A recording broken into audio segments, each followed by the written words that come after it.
You are listening to the Keep the Weight Off podcast with Dr. Angela, episode number 53. Welcome to the Keep the Weight Off podcast, where we bust all the dieting myths and discover not just how to lose weight, but more importantly, how to keep it off. We go way beyond the food, and we use science and psychology to give you strategies that work. And now your host, Dr. Angela Zechmann.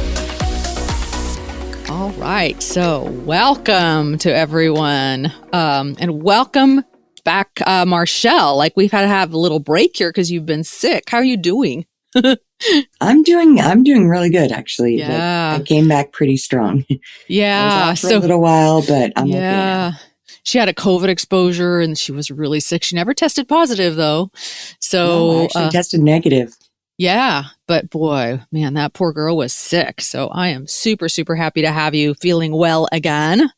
I do want to say to everybody in our podcast listening audience, like, COVID is out there, and just want y'all to be really, really careful, because even though it's theoretically milder than the Delta variant, the Omicron variant is milder, but it's still it just still pops a wormer and puts you down for a while. So just be careful. All right. So today I wanted to talk about a common problem that we see when people are on a weight loss journey, and that is slow weight loss. And I want to address this in some detail because slow weight loss can cause people to give up. I mean, how often do we see this, Marchelle? Like, people come in and they're just like, oh, it's so slow. Yeah, I hear that all the time. All the time. And then, they tend to want to give up and they get all discouraged. And then, the minute they give up, then they have very little chance of ever thriving in their healthy, vibrant body that they're proud of. And they have a higher chance of becoming one of the 300,000 people that die of obesity every year. Did you realize that 300,000 people die of obesity every year in the United States? Does that not just blow your mind? It makes me sad, but I totally believe it. Yeah. And that's not just people who die from diabetes and hypertension and heart attacks and stuff. That's people who die because of obesity. So, I mean, it's crazy. So I just want you to know, like, this is a serious disease that we need to take seriously. So when somebody comes in and they're like, oh, they're so discouraged because they think their weight loss is slow, the first thing I always ask is, how do you know your weight loss is slow? In other words, how are you assessing weight loss? Because you have to have the right assessment tools. If you feel like your weight loss is slow, and the reason is because you're getting on your bathroom scale and you're using that as your assessment tool, you're going to be wildly misled. And that's because your weight is made up of 3 different elements that can change. There's not just fat changing. There's body water that's changing. There's muscle mass that might be changing. So it's entirely possible to lose body fat, add muscle mass, and happen to be retaining a little extra water, and the scale is not budging. But what you will notice is that your clothes feel looser. You'll be experiencing some of what we call in the weight loss world non-scale victories, or NSVs, like more energy, better sleep, the ability to do things you couldn't do before, less aches and pains, climbing up a flight of steps and not being winded. Those are the kinds of things that are non-scale victories. And you'll be noticing that, but the weight just doesn't budge. So what I want you to know is, do not use your bathroom scale as your indicator. And we had a whole podcast episode called Scale Woes. That's episode 9. So if this could be you, I want you to go back and listen to that podcast and make sure you're using the right assessment tool to determine if you really are losing weight slowly or losing fat slowly. So that's the first question I always ask. If you think weight loss is slow, make sure that you go get a body composition test done and find out for sure what's actually happening. And I do recommend getting body composition tests done on a regular basis, every month, every 2 months, minimum every 3 months, just so that you know what's happening. Now, okay, so if I can break in on the body composition, yeah. There's been many, many, many times that patients have come in and they say, I don't want to do the body comp because I had a bad month. Okay, so they think for some reason that getting on the body composition is going to reveal something bad that they've done. Okay, so they just want to get on the scale. Okay, so I let them get on the scale and they're like, I've gained 4 pounds. And I say, get on the body composition. And when they get on and they're super reluctant and they're like, no, I don't want to do it. I said, listen, just trust me, get on this. So they do it. And then we do the math and they have gained muscle. They have lost fat, even though the scale has gone up a couple pounds or they haven't, or it's like equal. They haven't gained, they haven't lost. And then we start to break it down. And then you go in there with them and you do the math and you're like, oh, you lost 4 pounds of fat and you gain 2 pounds of muscle. And that has nothing to do with the weight that you were when you got on the scale. Right. And people walk out of the clinic going, whoa, I had no idea that I did so well. I thought that I did bad because I gained a couple pounds. And then they just don't have any idea because this program has nothing to do with your weight on the scale. It has everything to do with dumping fat and gaining muscle. And you can't assess that by stepping on a scale. That's exactly why you say throw away the scale, because if you get on the scale, you're gonna be judging yourself and you just can't determine whether or not you're losing fat by getting on a scale. And I've seen it over and over and over again. Over and over ad nauseum. Yeah, exactly.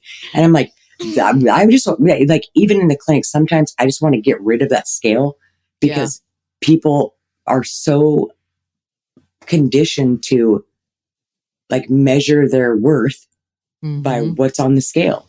Yeah. Like that's your worth. If you didn't lose weight, then you're a bad person. And you walk away going like, oh, I'm a failure. Yeah. And we do that, like, especially women, like we've done that for so long that we don't even know how to not do it anymore.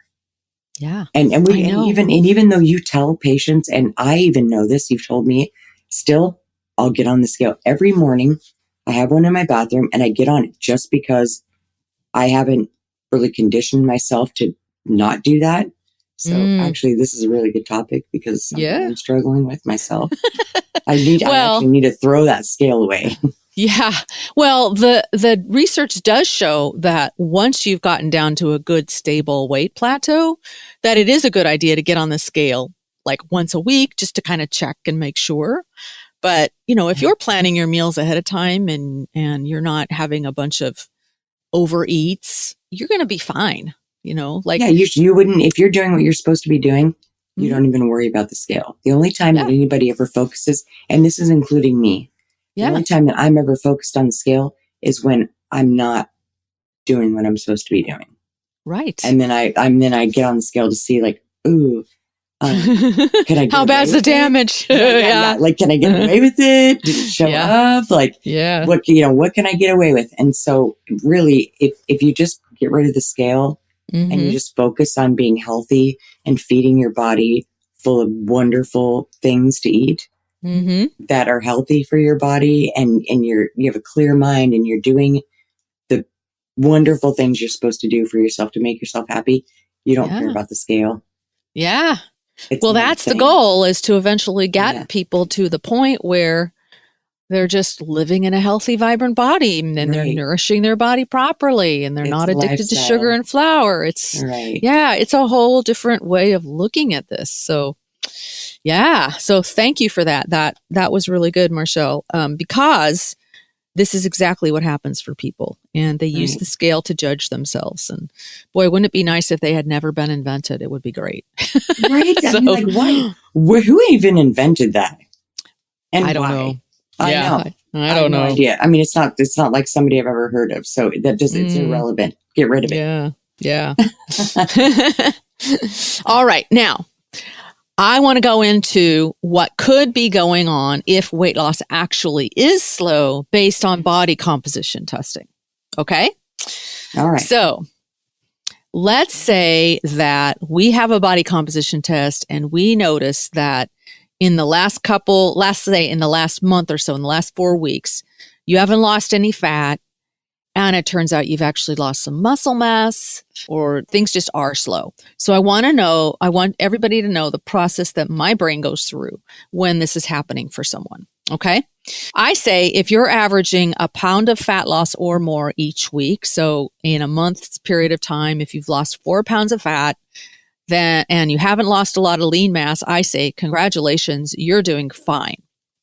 But let's say it's averaging 2 pounds of fat loss a month or less, and you're losing muscle mass and your nutrition is sound. Okay. So this is when I want to talk about how to address what's going on. There are 2 really common problems that I want to focus on first. And the first problem is alcohol intake. So I talked about alcohol in a previous podcast. That was podcast number 34. And I just want people to know that if you're drinking a glass or more of wine or a beer or 2 every night, then your body's going to have a hard time releasing fat. And what I talked about in that previous podcast is that the reason is because your body's going to use the alcohol as an energy source preferentially. And then what it doesn't need for energy, it's going to store as fat. So, and then that's not to mention that usually if you've been drinking, you end up eating more than you plan to eat. So it's so interesting how just one drink can cause you to succumb to urges to eat things that you didn't plan to eat. So if your weight loss is slow, truly slow based on body composition testing, that's the first thing to look at. Now, I want to say something here. If you find that the idea of not drinking sends tons of anxiety coursing through your veins, then there could be an alcohol dependence going on. So, and I don't want anyone to ever feel ashamed of that, because I want you to understand this is brain biochemistry. This isn't any sort of character flaw on your part. Especially if you have family members with alcoholism, you're at higher risk of having biochemical changes in your brain from alcohol. And I also want you to know that just like the food industry, the alcoholic beverage industry is out there marketing and making all of us think that drinking every day is perfectly normal. And so I just want you to ask yourself very kindly and compassionately if it's possible that there's an alcohol dependence going on. Because if there is, you might need some extra help. Okay. So if you think that that might be going on for you, again, I don't want anybody to feel any shame about it at all. It's brain biochemistry. I want you to, there's a couple of things you can do. You can either send me an email at drangela@journeybeyondweightloss.com if you want extra help. Another great resource you can check out on your own if you don't want to go the standard AA route is a book called This Naked Mind by Annie Grace. She's amazing. She's got a really powerful online program that could be helpful. Okay. So I just really want to address that possibility for slow weight loss. Okay. Okay. So I think that what Angela's trying to say is White Claws are boozy seltzers and you still gain weight even though they have no calories. Yeah. We talked about the white claws. Don't feed into the White Claw hype. Okay, yeah. They're bad for you. Yeah. Okay. True. Now, that's not to say that a glass of wine when you're out on a Saturday night is a problem. I'm just saying if you're somebody who is drinking every day, there could be a dependence. I'm not saying there necessarily is, but there could be. So just, be curious and be compassionate with yourself and ask yourself if that could be an issue for you. All right. The second problem that I really often see is undereating and over-exercising. So most people who've struggled with their weight have been dieting for decades, and they're really steeped in this calories in and calories out mentality. So they'll starve themselves. They'll eat less than 1,000 or 1,200 calories a day, and then they'll exercise. They'll over-exercise. So what we'll hear is somebody will come in and they'll say, I'm working so hard and I'm not losing any weight. And those are the people that I know are struggling with over-exercising or under-eating or both. So if this is you, I want you to listen really carefully to what I'm about to say next. You ready? Ready, Marchelle? Yeah, I am all ears because this is Yeah. me. Yeah. So your brain evolved to survive. And one of the things that our ancestors had to survive was periodic famines. So famines are times when food is scarce. In some parts of the world, people are still dealing with food scarcity. So our brains know exactly what to do when food gets scarce. And our brains respond. So what our brains are going to do is they're going to slow our metabolism down. You're going to get really tired. You're not going to release fat very well. It's going to burn muscle mass instead. So you may be able to do this for a while, undereat, overexercise. You might be able to do this for several months, just using your willpower, but eventually your body's going to win. Your body's going to win. And the next thing you know, you're eating everything in sight. And your brain is like, thank God the famine is over. We need to make sure this never happens again. Let's store some more fat. So you end up in these starvation and binge cycles. This is all very natural and predictable. I remember The Biggest Loser. Remember that show that was out all those years ago? And these people would just starve themselves. They lost fat, great, but the research showed that their metabolic rates dropped significantly. Even once they had plateaued, their metabolic rate was still dropping and their hunger hormones were going up, and most of them gained all their weight back. So I want you to know that when you are starving yourself and over-exercising, that you're going to end up in a starvation and binge cycle. This is very natural and very predictable. There's absolutely nothing wrong with you other than that you got brainwashed with some bad information. Okay? So, does that make sense, Marchelle? Yeah, I mean, it kind of like this triggered me in a way that, like, okay, I know that we go back to the primitive brain and all that kind of stuff. I mean, that's the science. Yeah. But I don't know if, because I'm 50, so I'm not sure, like, if any of our listeners are around the same generation that I'm in. Oh, I'm sure. When I grew up, when I grew up, it was, you need to be part of the Clean Plate Club, okay? Oh, it had nothing to do with nutrition. It had, and as a child, you have no control over what you eat, and you grow up not having any control. Yeah. Because your parents, you eat this or you don't get dinner. Right. And then, then you would be punished if you didn't eat what was on your plate. Right. So there was not like any kind of awareness given to the children about, hey, you should eat this because it's healthy, or you're nourishing your body, or any kind of support in that way. It was, you eat what you get, you don't throw a fit. And if you don't eat it, then you're in trouble. Okay. So I think that from my generation, what happens is we come out of that and we start questioning things, right? And we're like, wait a minute, our parents were kind of jerks for like forcing us to just eat everything on our plate. And if we didn't, we got in trouble. And it became like this control thing, right? Like this kids against parents, like, I'm not going to eat that spinach. I'm going to spit it into a napkin or whatever. Right. So, because that's what I used to do. Feed it to the dog. I used to actually spit my spinach into the milk that my parents had tried to think that they wouldn't see it. No, and it was so bad. And they would see it and I would be in so much trouble. But anyway, so I was, and I'm not sure if anybody else has had to do this, but like I had to, sneak this and sneak because I didn't want to eat this. I mean, it was just such a dysfunctional relationship with food that, came in full force when I was an adult, because then when I was 18, I was like, wait a minute, I can eat what I want. Yeah. I'm going to McDonald's. I'm going to eat ice cream for dinner. Yeah. Just because I can, because I'm an adult. Right. Yeah. Yeah. So then this whole dysfunctional relationship happens with food until you meet Angela Zechmann, who comes into your life.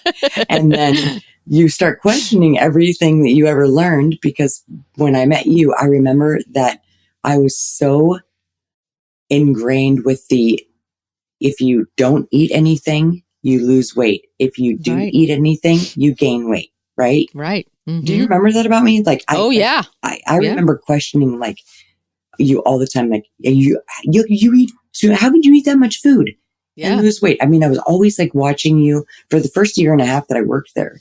Yeah. And I just really always thought that if you eat, you gain weight. So I would always starve myself. I lived on coffee, till 2:00, and then I'd go home and have one meal for dinner and I'd overeat because by that time I'm starving and I wasn't losing. And it's not that I wasn't just not losing any weight. I felt like shit. Yeah. Like by 2:00, I was like making mistakes at work. Yeah. My stomach was bloated, and bloated in that way, like where people ask you if you're pregnant. Oh, Has no. anybody ever had to deal with that? That sucks. Okay. When you're not pregnant and somebody asks you how far along you are. Yeah. That's a thing that you have to pay attention to. There's something going on. Right. And I mean, like I was uncomfortable trying to tie my shoes. Yeah. Because my belly was big, it was just, I just felt like crap. And I wanted something better, but I didn't think that I was capable or worthy of doing it. That's the problem. Because I didn't believe in myself. Yeah. So, this whole, all these things came up, while, I was doing this 5-day sugar and flour detox. Well, a lot of things came up. Yeah. I was, that I wasn't aware of because I started questioning. I got resentful. Like, why do I have to eat this? And I can't just eat what I want. Right. And am I going to have to do this forever? I felt deprived. Like, all these things went on in my mind. And that rebellious adolescent part of your brain.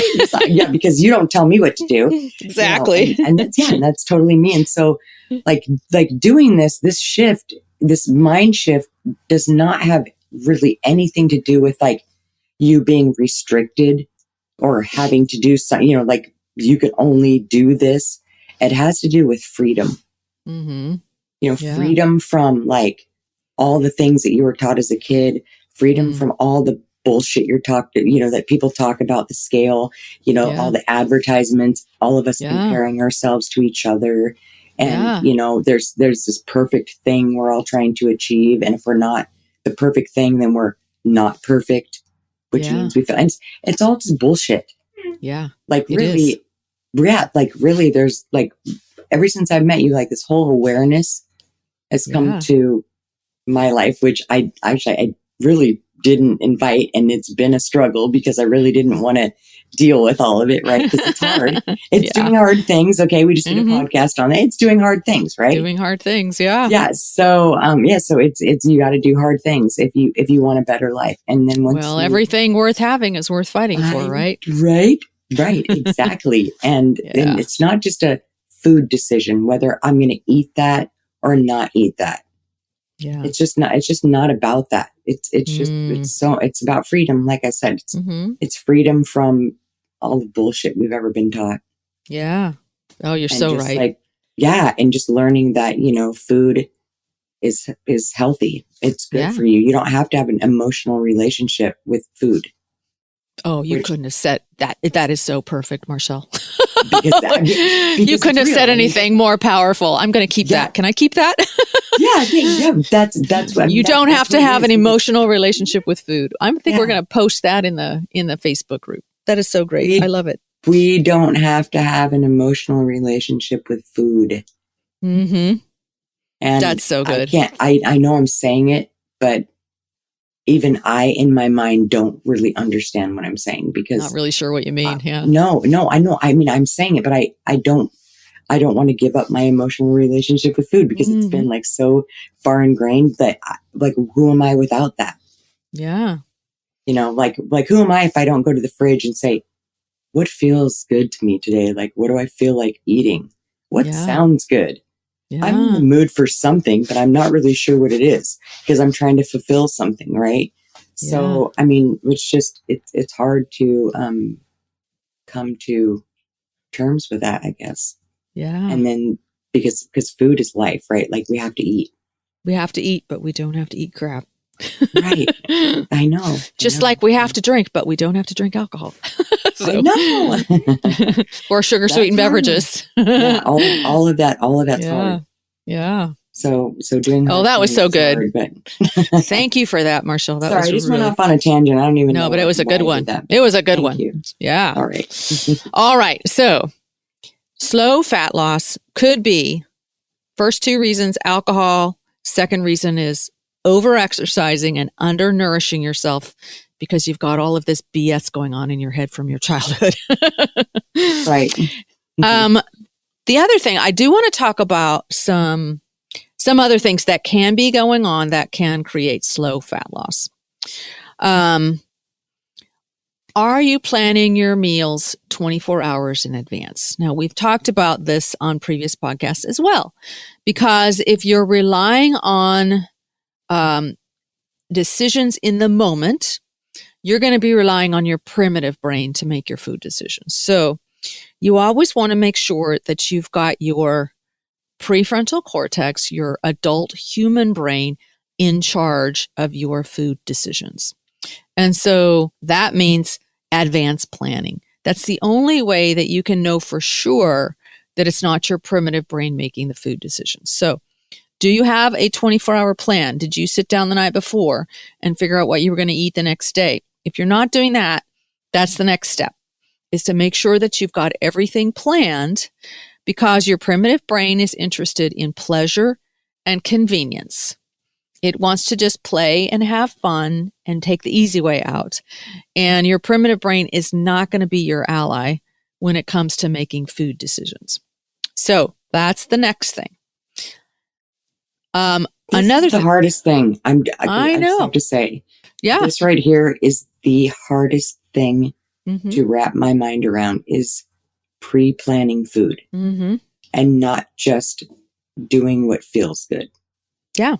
In the moment, because I've just never been the kind of person that plans ahead. I mean, I don't know, my lifestyle is not like that.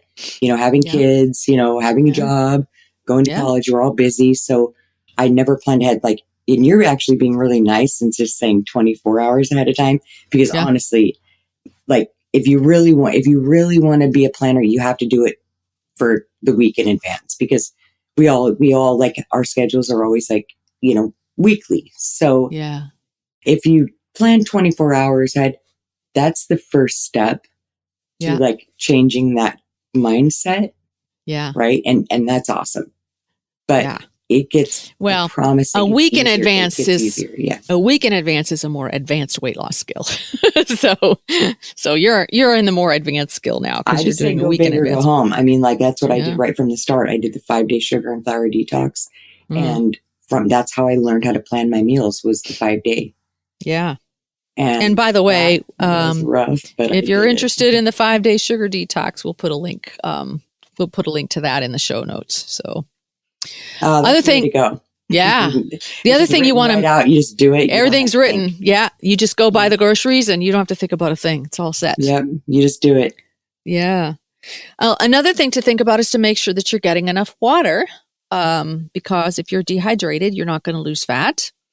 So make sure that your urine is clear. If you check your urine and you're noticing that it is not clear, then it's going to slow your fat loss down, because your fat cells need fluid to flush the fat out, and toxins and everything else. So make sure your urine is clear. Now, there are a few other reasons. Not enough sleep. So ask yourself if you're getting at least 7 hours of sleep every night. And most people do better on 7.5 or 8, and some people need 9. So anywhere between 7 and 9 hours seems to be typical. Your body absolutely needs rest. And if you're working swing shifts or graveyard shifts, it's super important that even if your sleep schedule is not what the standard sleep schedule is, from 10 to 6 or 11 to 7 or whatever it is that most people do, you have to make sure that you're sleeping solidly for at least 7 hours every 24 hours. So you want to make sure that you train everybody around you. This is my sleep time. I was up when you were sleeping, and make sure that you're getting the rest that you need. The second thing that can slow weight loss down, well, actually, I've mentioned a lot of things. But another thing that can slow weight loss down is stress. So if you're going through something stressful, like you've got a super heavy workload at work, lots of overtime, or maybe you've had an illness or a surgery, or you're having relationship struggles, or there's someone in your family who's sick and needing extra care.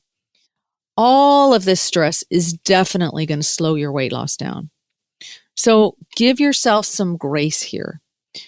The weight loss journey. One thing that comes to mind is all the nurses that come into our practice that work graveyard shifts that have been frontline workers. Frontline with COVID, double, triple shifts because, that there's such a shortage and, in the medical field. Like not just nurses, but all kinds of hospital workers. All kinds of workers. And and so many people come in and they talk about how stressful their lives are right now and how they're not losing weight and they don't understand why. Yeah. Well, and that's just because real clearly on this one, because stress prevents you from losing weight. It's biological. It's not like, oh, I'm stressed out, so I'm not losing weight. It's a biological thing. Yeah. So this is where the meditation part comes in of your program, right? So this is all starting to make so much sense to me now. Meditation, self-care, stress management, all of that. Yeah. So, that's awesome. I love it. Yeah. So just remember right now. Just remember, the weight loss journey is a long game. It's not any sort of short thing. This is the long game where you're learning how to manage your life. You're learning how to nourish your body well. So what if there's a little plateau while you're going through some stuff? Big deal. This is no excuse to give up and going back to eating junk that is toxic. Okay? It's not a diet. It's not. It's not. Now, there are some medical issues I want to talk about that can slow weight loss down. And for these, you're going to need to see either your primary care physician or probably even better, an obesity medicine specialist. So, for example, undiagnosed sleep apnea will slow weight loss down. So what are the signs of sleep apnea? If you snore, if you have high blood pressure, if you don't wake up feeling refreshed, if you could just sort of doze at any moment, if you have to drag yourself through your days, it's worth considering having an evaluation for sleep apnea. There is so much undiagnosed sleep apnea out there. It is unbelievable. So, again, this is just another one of the complications of the standard American diet is sleep apnea. And we see it in younger and younger people all the time. So think about sleep apnea as a possibility. Another possibility is insulin resistance, which is prediabetes or even undiagnosed diabetes. If you want to join our Done with Dieting boot camp, that is available. We'll put a link to the Done with Dieting boot camp in the show notes as well. So if you want to sign up for that, because I teach you everything you could possibly ever want to know about insulin resistance in the Done with Dieting boot camp. And that will give you a good scientific foundation so that you understand what's happening. What sometimes happens in people with insulin resistance is that nutritional changes will allow for maybe 10 or 15 pounds of fat loss, but then everything just slows down after that. And so these are the people who come in and they'll say, I could lose a little bit, but then it just stops. And it doesn't matter how focused I am. Like, I just can't lose any more weight than that. Consistent exercise can help here. And that's not for calorie burn. That is because exercise changes your body's metabolism and improves insulin resistance. But it has to be short bursts of high intensity work and strength training exercise. So that can really help with insulin resistance. So you're building muscle and you're increasing your cardiovascular stamina. The research shows that high intensity interval training can really help correct insulin resistance. Medications can also help here. But again, this is something that you're going to want to talk with an obesity medicine specialist about. Some primary care physicians understand it, but really an endocrinologist or an obesity medicine specialist would get this. Thyroid issues can slow things down. Now, most people are absolutely sure when they come into our clinic that their thyroid is off. and Yep. sometimes it is, but a lot of times correcting thyroid in and of itself does not cause weight loss. That's one of the big misnomers out there. What correcting thyroid does do, though, is it gives you the energy that you need so that you can get your planning and your grocery shopping done, and you can cook food and prepare nutritious meals. And that's what allows for weight loss. When your thyroid is off and you're just sort of dragging yourself through your day, you are most likely to choose easy convenience foods because you don't have the energy that you need to cook and to prepare meals. And so that's why, that's one of the reasons why thyroid issues can cause weight gain. So, any questions about any of that? No. Not at all. Okay. That was a lot. I just went through a lot. And Marchelle, you brought up a lot of really great stuff too. So I'm just going to review very quickly. Here's what I want you to be thinking about if weight loss seems slow for you. The first thing is check to make sure that your weight loss actually, or your fat loss actually is slow, because it's entirely possible that you are losing fat and you're using your scale, which is not a good indicator. As a matter of fact, a very bad indicator of fat loss. So get a body composition, and then do what you're doing. And then 4 weeks later, get another body composition and find out exactly what's happening. If fat loss truly is slow, ask yourself if it could be alcohol. Ask yourself if you could be undernourishing yourself and over-exercising. Ask yourself if you're planning your meals in advance, or are you letting your primitive brain make your food decisions? Make sure you're getting enough sleep. Make sure you're well hydrated. Ask yourself if you're going through stress. And if you're going through stress, we just need to have you give yourself some grace and recognize how important it is that even if you are stressed out and you're not losing fat right now, that doesn't mean that you're not capable of losing fat, and this too shall pass. From a medical perspective, we think about undiagnosed sleep apnea, insulin resistance, thyroid issues that can cause slow fat loss. These are the most common issues. They're all fixable. They're all treatable. So I just say do some troubleshooting and talk to an obesity medicine specialist if needed. Okay, that's all. Anything else, Marchelle? No. Okay, that's great. All right, everyone. The Done with Dieting Bootcamp is open. So if you want to join us there, it's 30 days where I send you an email with a link to a video. And by the end of 30 days, you are going to be a whole new person. You're going to be well on your way to getting into that healthy, vibrant body that you're proud of.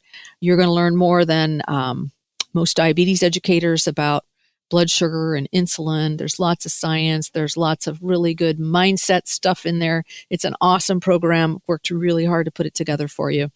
So join us in the Done with Dieting Bootcamp and Empowered Weight Loss, which is our membership. And we'll see you all next week. Take care. Bye-bye. Bye, everybody. Hey, if you really want to lose weight and keep it off for good, your next step is to sign up for Dr. Angela's free weight loss course, where you're going to learn everything you need to get started on your weight loss journey the right way. Just head over to JourneyBeyondWeightLoss.com/free course to sign up. Also, it would be awesome if you could take a few moments and write a review on iTunes. Thanks, and we'll see you in Journey Beyond Weight Loss.